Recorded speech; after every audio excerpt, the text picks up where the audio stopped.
Let us welcome a very special guest today. And, let me give the background first, then I will tell you the name. So, it's said that health is wealth, and there are people who actually have worked a lot in wealth and then they have made, moved into the part of health and which we call it as holistic health. So, someone who can train the body and also train the mind. So a body and mind trainer person has been with ABN AMRO Bank, then with Aditya Birla Group, with IIFL Wealth Management as its vice president. And before moving and actually doing good for the society, rather, no, even the bankers do a lot of good things for the society. But I would say that she was the executive vice president, country head of Yes Bank.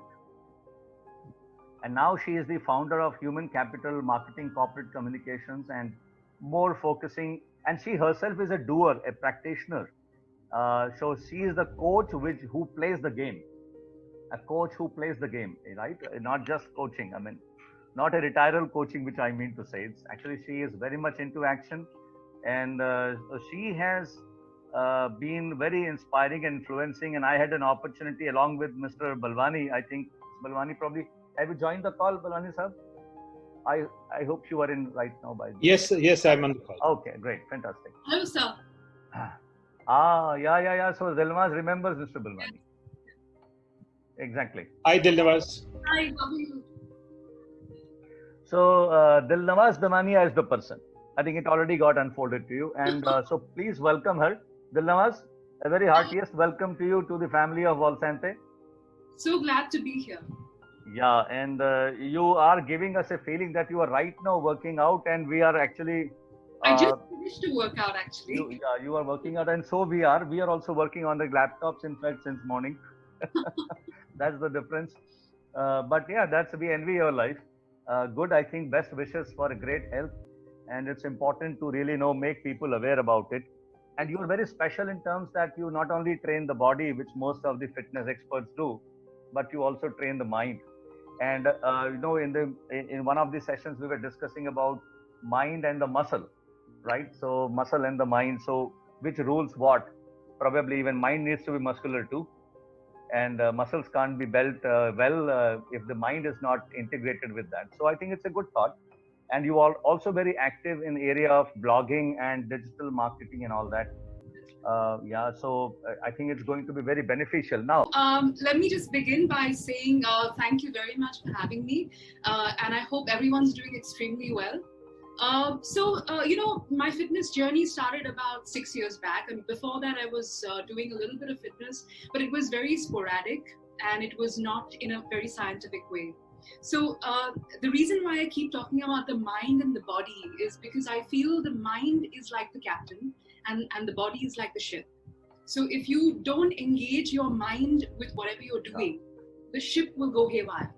The body will, you would probably be able to do a little bit of workout here and there, but you won't be able to incorporate that as part of your personality. And to my mind, fitness has to be integrated in your basic essentials. It's not a luxury. So a lot of people think that fitness is your extracurricular activity, but I would beg to differ. That fitness should be a part of your everyday living, because that is your ammunition that actually helps you to combat day-to-day life.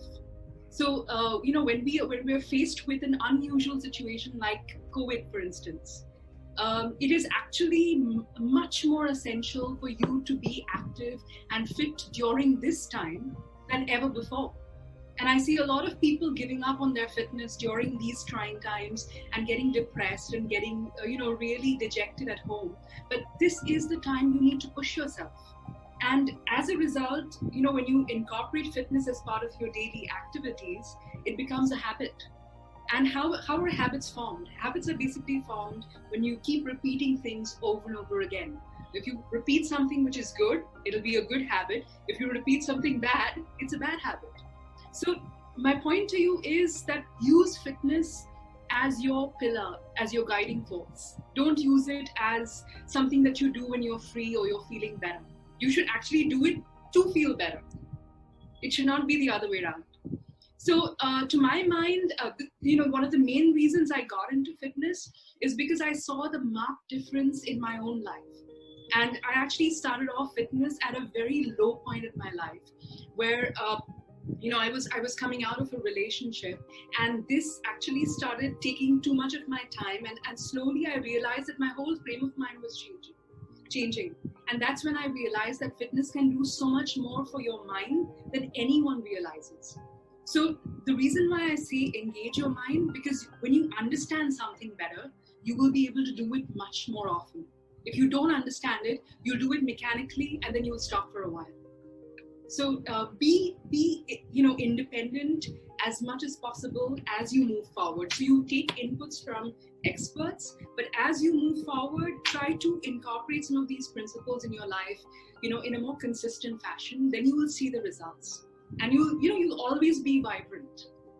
So this is like a short introduction. I don't want to bore everyone with any more. So please ask me questions. I will be more than happy to answer. That's wonderful, Dilnawaz.